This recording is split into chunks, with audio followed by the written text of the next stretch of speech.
এই মুহূর্তে মালদার দিকে নজর রাখতেই হবে। মালদায় জমি নিয়ে বিবাদে তুলকালাম। হরিশ্চন্দ্রপুরে দুপক্ষের দফায় দফায় সংঘর্ষ।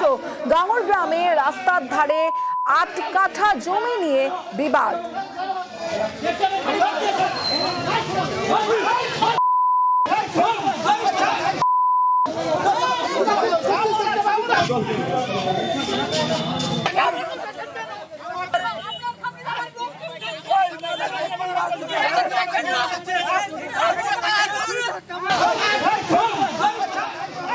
মালদায় জমি নিয়ে বিবাদে তুলকালাম। হরিশ্চন্দ্রপুরে দুপক্ষের দফায় দফায় সংঘর্ষ। গাঙুর গ্রামে রাস্তার ধারের ৮ কাঠা জমি নিয়ে বিবাদ। কি থেকে সূত্রপাত জানবো, আমার সঙ্গে সেবক রয়েছে। সেবক,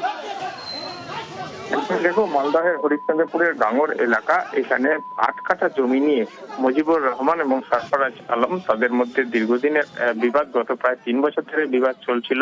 আজকে এই বিবাদ চরম আকার নেয়। দুপক্ষের মধ্যে নতুন করে গোলমাল শুরু হয়। এরই মধ্যে মুজিবুরের দোকানে হামলা, ভাঙচুর, লুটপাটের ঘটনা চালায় সরফরাজ দলবল, এমনটাই অভিযোগ।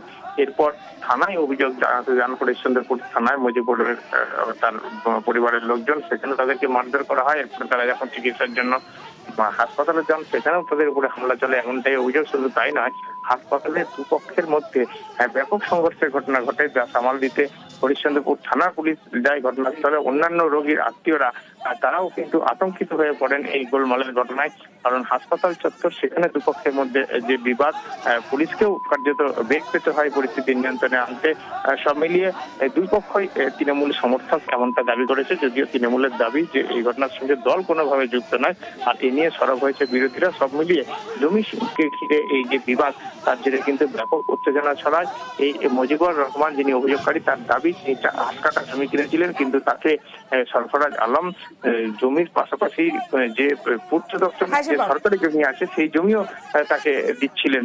এই নিয়েই বিবাদ বাধে, আর তার জেরে এই গোলমালের ঘটনা। বেশ।